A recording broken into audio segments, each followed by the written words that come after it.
Está na Constituição Federal. O voto é obrigatório para eleitores com mais de 18 anos e com menos de 70 anos. O voto é secreto, universal e periódico. Um dever que não pode ser alterado nem por emenda constitucional. O Amazônia que eu quero entrevista vai te dar caminhos para exercer a democracia do voto. Nós vamos debater hoje sobre os problemas e as soluções do voto. Seja muito bem-vindo, eleitor. Aqui você é nosso protagonista.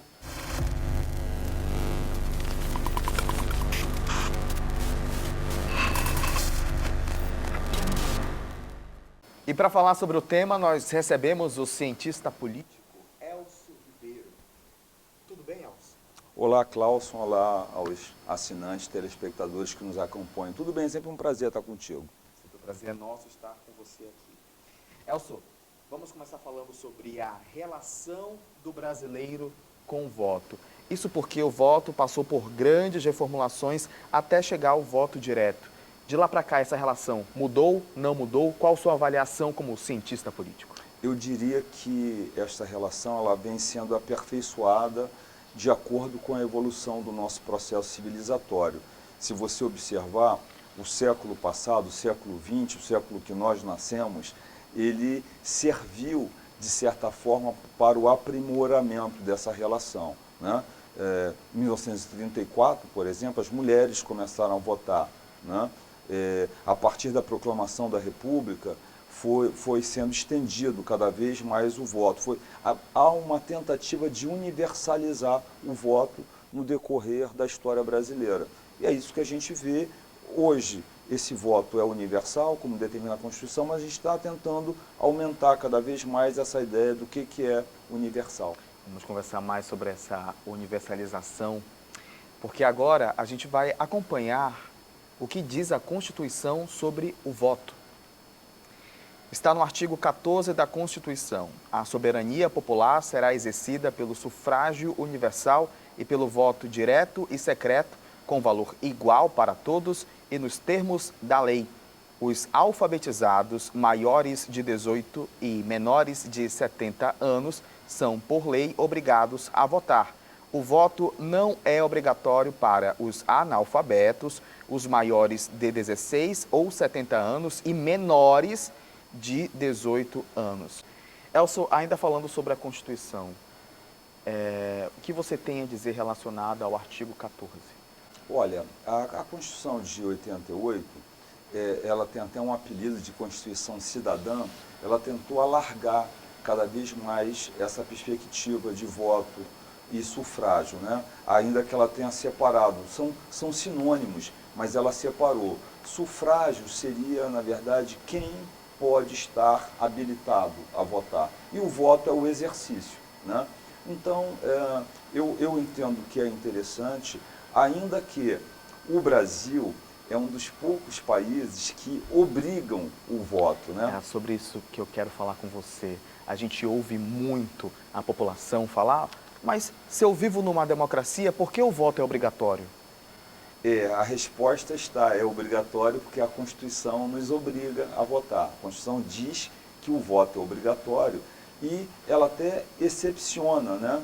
Ele não seria obrigatório para quem tem entre 16 e 18 anos, ele não é obrigatório, ele é facultativo, desde que a pessoa passe pelo processo eleitoral, né, de filiação, ela pode votar a partir dos 16 e 18, e quem tem mais de 70 anos, vota se quiser. Quem tem de 18 até 69 anos e 11 meses é obrigado a votar. O Brasil, eu acho...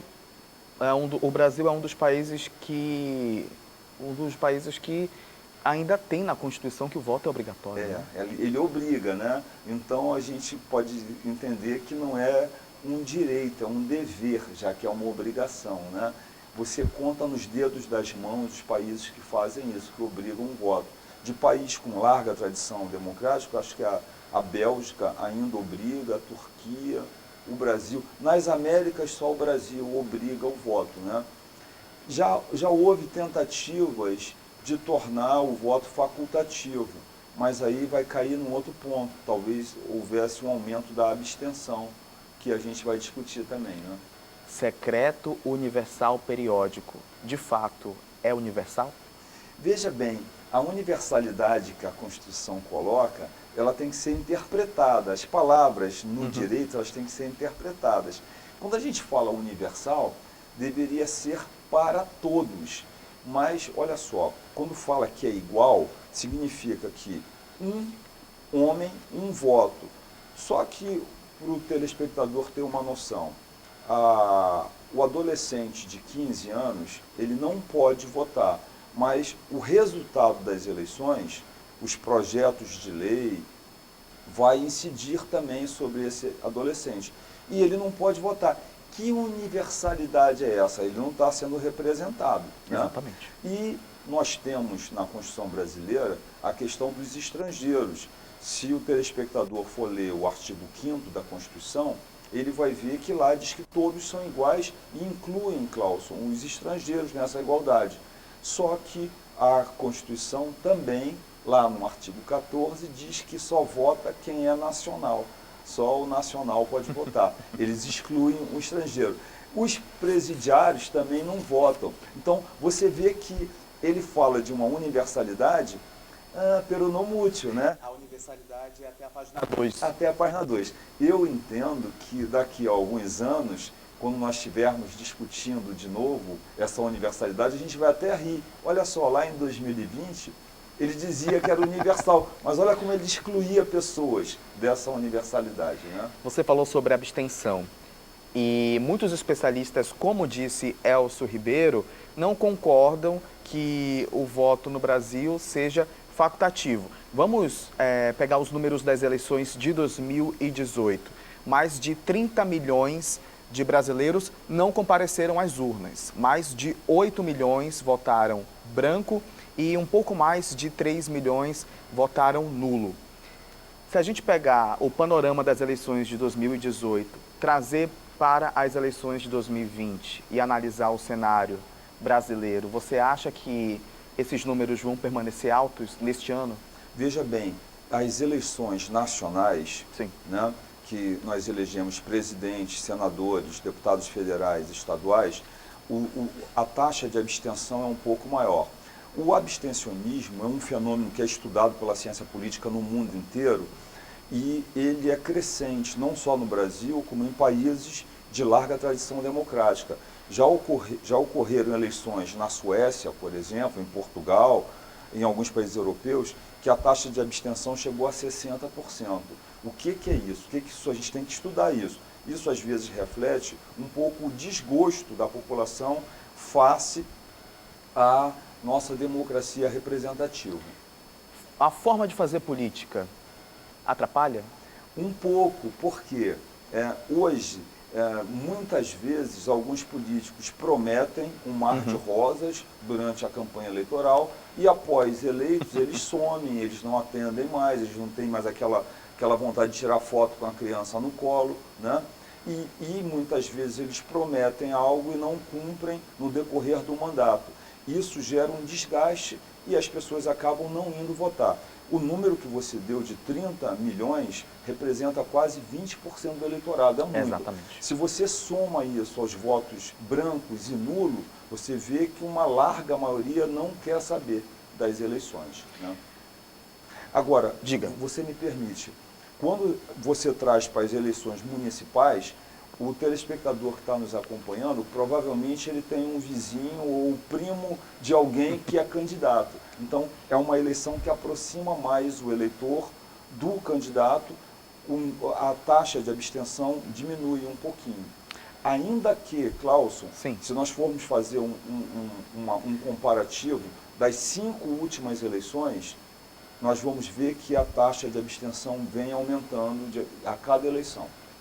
O político, de uma vez por todas, Elcio, precisa entender que não se faz política só na época de eleição. Perfeito, perfeito. O exercício da cidadania, que não é só do político também, Isso. né? Muitas vezes nós temos a tendência de culpabilizar os políticos.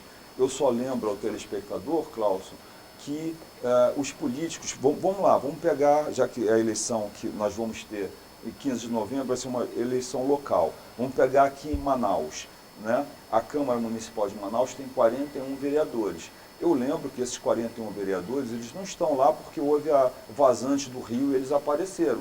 Eles estão lá porque nós os escolhemos, né? Então, cabe um exercício da cidadania cotidiano. A gente tem que acompanhar o trabalho do parlamentar, interagir de preferência com esse parlamentar, cobrar e fiscalizar o parlamentar que nós elegemos. Elcio, um bloco muito importante agora para a gente comentar sobre a importância do voto, de você exercer o seu papel democrático. Mas antes, tem uma prática que infelizmente é muito comum nessa época do ano: compra e venda de votos. Não dá. É lastimável, né? Eu acredito que isso faz parte do desenvolvimento da nossa democracia.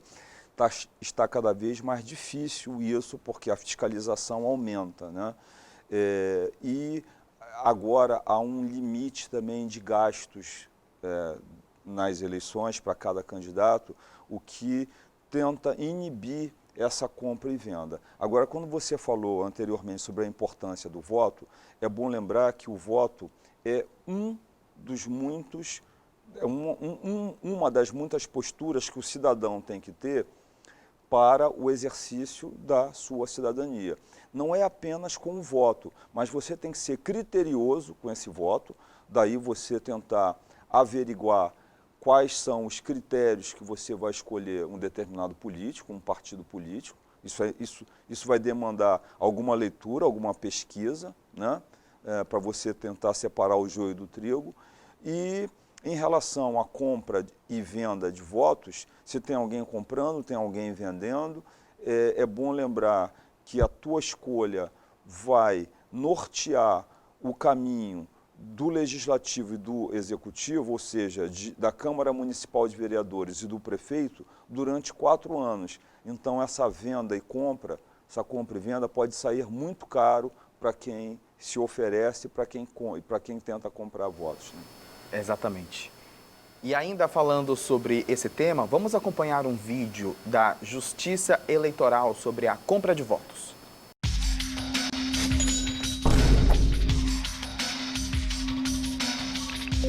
A compra de votos é uma das condutas ilícitas mais comuns em anos eleitorais. O candidato geralmente promete a entrega ou a doação de algum tipo de bem ou vantagem ao eleitor em troca do seu voto. Existe também um crime para esse tipo de conduta, que é o crime de corrupção eleitoral, que podem responder candidatos e eleitores que praticarem essas condutas.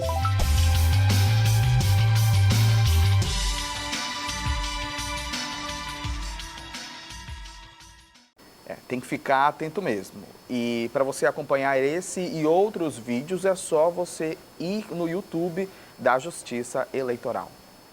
Elcio Ribeiro, quem é mais corrupto, o que compra ou o que vende?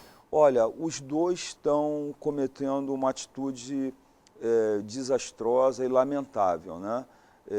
Daí a fiscalização tenta inibir esse tipo de prática, né? O cidadão pode denunciar ao Ministério Público Eleitoral uma tentativa de compra de votos, às vezes se dá via fornecimento de combustível, fornecimento de algum tipo de bem, né? A gente tem que ter cuidado com isso, isso é crime eleitoral. E quando um candidato for no seu bairro com essa intenção, não aceite, questione. Tá, eu não vou aceitar o que você está me oferecendo, e eu quero saber o que você vai fazer para o meu bairro. Falta esse questionamento argumentativo e é necessário termos. É importante. Daí, nós, eleitores, termos que ser criteriosos na hora de escolher, né? Aquele que está tentando te comprar pode ter certeza que ele vai virar as costas para você nos próximos 4 anos, né? Exatamente, Elcio. Vale a pena ressaltar, você está vendo como denunciar o candidato que vende voto, Ministério Público Estadual, no Tribunal Regional Eleitoral do seu estado, no Tribunal Superior Eleitoral. E vale a pena ressaltar uma coisa, Elcio, muito importante. Para quem comete essa infração, a lei prevê algumas medidas. Para os candidatos, cassação do seu registro de candidatura e, caso já tenha sido eleito, pode ter cassada a sua diplomação. Para os eleitores, cabe como punição o mesmo tempo de prisão, até 4 anos e multa. Sim, nós já tivemos casos, infelizmente não muitos, porque nem sempre é difícil, nem sempre é fácil pegar, mas a gente já teve casos de prisões e de perda de mandatos de pessoas que compraram votos. A importância da gente exercer o nosso voto pesquisando, a importância da gente exercer o nosso voto conversando com a comunidade, falando sobre a importância dele, não simplesmente aceitar o que vem de qualquer candidato. Por isso a importância do voto, né, Elcio? Bora falar um pouco sobre essa importância do voto, pegar um pouco de pesquisa e de filósofos, sociólogos, e não só isso, até para entrar mesmo no dia a dia das pessoas. A importância do voto é a única arma que você tem para mudar.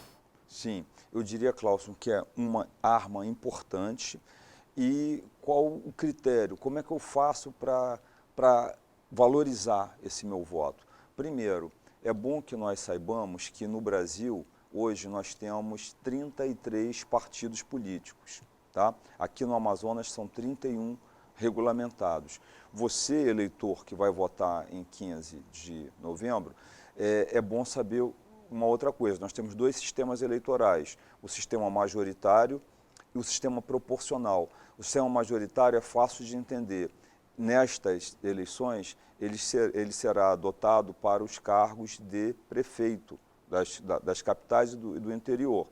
Nas capitais, no caso do Amazonas, né, somente Manaus tem mais de 200 mil eleitores. Então, caso algum candidato não tenha 50% mais um dos votos válidos, haverá um segundo turno.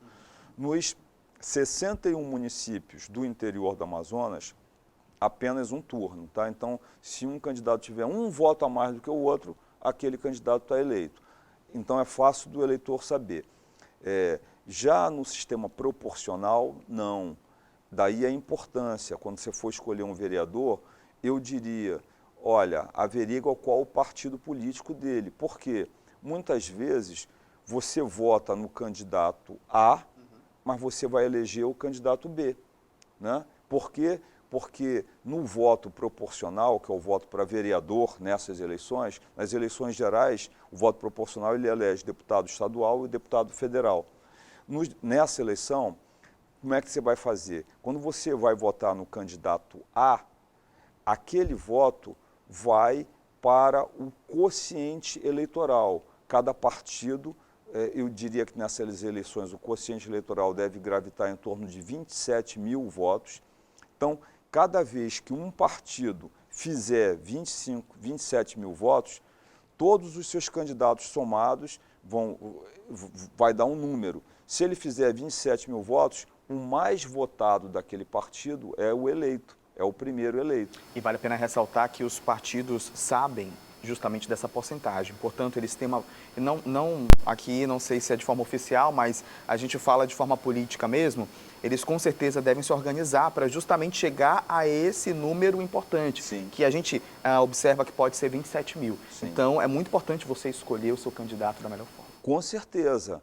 Eu diria que um critério interessante é você começar a ver qual o partido que mais se adequa ao teu pensamento.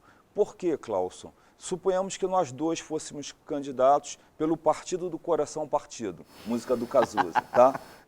Vamos supor isso aí. E aí a pessoa vota no Clauson e eu sou também do Partido do Coração Partido. Só que o Clauson tem 100 votos e o Elcio teve 101 votos. Opa, aquele voto que deram para o Clauson vai servir para me eleger. De certa forma, vou usar uma outra metáfora, o Clauson serviu de escada para o Elcio ser eleito. Então, muitas vezes você vai votar no candidato A, mas você vai eleger o candidato B, que é do mesmo partido. Se você não tiver uma afinidade com aquele partido, você pode estar ajudando a eleger alguém que você até não queria. Apesar de ser caprichoso, gostei do nome do partido. Coração Partido, né? É a música do Cazuza, né? Do Barão Vermelho. Elcio, vamos comentar nesse bloco sobre a importância de você saber escolher bem um candidato a vereador e até um candidato a prefeito. Inclusive, a solução do voto está justamente em boas escolhas. Sim, total. E aí, para você ser criterioso, para você amanhã não reclamar, esses políticos não fazem nada, lembre sempre que eles estão lá por conta das nossas escolhas. Então, quanto mais você pesquisar o que aquela pessoa estudou, o que ela fez, qual o projeto dele, será que o projeto dele está em consonância com o seu partido político? Porque, às vezes, um exemplo, o sujeito defende a legalização do aborto, que não é uma questão local, tá? Mas só para você ter uma noção ampla. O sujeito defende a legalização do aborto, mas o partido dele é anti-aborto. Opa, está tendo aí uma contradição, uma incongruência. Então, para ter uma escolha criteriosa, você tem que ver qual o partido que aquela pessoa está afiliada.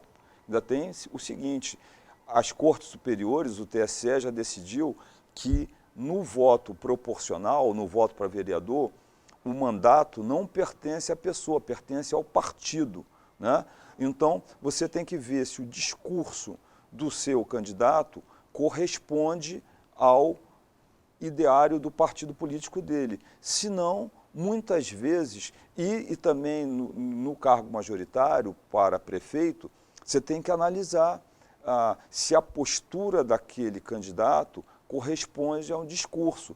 Voltando à metáfora musical, muitas vezes, né, os discursos não correspondem aos fatos. E aí, como cantava também, a piscina fica cheia de ratos, né? Falando em piscina, bora entrar nessa piscina dos votos de vez? Olha a metáfora. Essa foi ruim. Sim. Essa não foi boa. Vamos agora ver 8 dicas para você saber votar consciente nas eleições de 2020.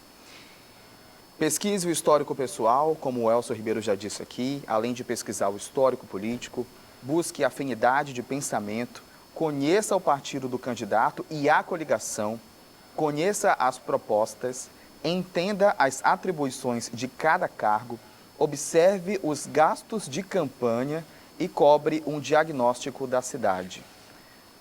Seguindo esse passo a passo, você já escolhe bem o candidato. Me chama a atenção a situação financeira. Você deve acompanhar isso também, né? Sim, isso é extremamente delicado. A nossa democracia, Cláudio, ela se aproxima muito de uma plutocracia. O que é uma plutocracia? É um sistema de governo que governa quem tem poder econômico, né?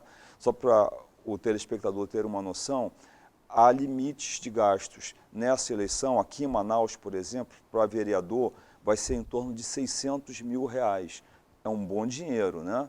E para prefeito, talvez fique em torno de R$9 milhões.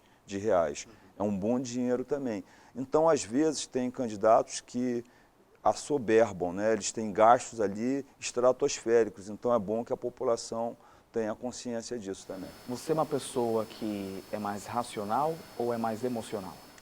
Eu tento ser extremamente criterioso nas minhas escolhas, sim, nas minhas escolhas políticas. Confesso que também tento ser uma pessoa racional nas escolhas políticas. Na vida, sou 2% mais emoção. Por que eu te pergunto isso? E é exatamente isso que eu quero perguntar. Razão versus emoção. Muitos eleitores têm esses dois sentimentos na hora do voto, né? Como a gente pode equilibrar isso? É delicado. É lembrar que aquela pessoa que você vai escolher, você está dando um mandato para ele representar você. Então, nem sempre o best friend, o melhor amigo, o companheirão, vai ser aquela pessoa mais capacitada, né? E aí, às vezes, você até coloca lá o amigão do lado, o vizinho, o meu colega do futebol, mas aquela pessoa não tem um conhecimento intelectual, uma participação à altura do cargo que ela vai ocupar. As consequências somos nós que pagamos posteriormente. Exatamente, Elcio. Elcio, nós recebemos um vídeo de um telespectador aqui do AmazonSat e ele vai fazer uma pergunta agora para você. Olá, meu nome é Janderson Oliveira, tenho 25 anos. Eu sou natural do Acre, mas já moro em Manaus há cerca de 4 anos. A linguagem política está muito elitizada?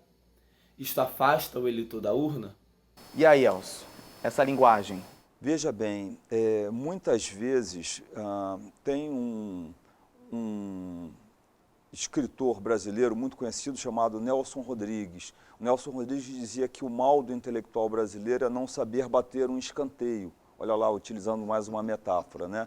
O que ele quis dizer isso? Muitas vezes, na hora de se apresentar, há uma linguagem rebuscada que não toca ali a essência do eleitor, né?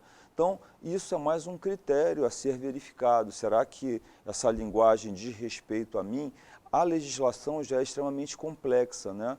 A legislação, tanto que existem centenas de livros de como interpretar a legislação. Então, é mais um critério que o eleitor tem que verificar. Falar sobre solução de voto é você falar aí dentro da sua casa sobre conversar, sobre debater política. Debater política. Falta isso hoje, Elcio. Uma das soluções é justamente a população também entender que é preciso conversar sobre política no dia a dia? Sim, isso é super importante. É importante que o telespectador, que o eleitor que vai votar, que ele tenha consciência, Cláudio, que aquele papel dele, aquele papel de cidadão, aquele exercício da cidadania, ele não se exaure, ele não se finaliza apenas em digitar os números na urna no dia das eleições. Ele tem que ser precedido do que você falou, de muito bate-papo, de muita conversa, de muito esclarecimento, de separar joio do trigo, de ver até que ponto aquele discurso é falacioso ou é real. Diálogo, extremamente importante. Elcio Ribeiro, vamos ter que te, infelizmente, dar adeus, pelo menos no programa de hoje. Muito obrigado por ter aceitado o nosso convite. Sempre um prazer estar com você, Cláudio. Parabéns pela condução do programa e um abraço a todos. Estou sempre à disposição de vocês. Obrigado, Elcio Ribeiro. Eu e Elcio Ribeiro também vamos trocar um papo na rádio CBN e você fique à vontade também para acompanhar no site cbnamazônia.com. Eleitor, muito obrigado por fazer parte do nosso programa mais uma vez. Lembrando, aqui você é nosso protagonista. Até a próxima.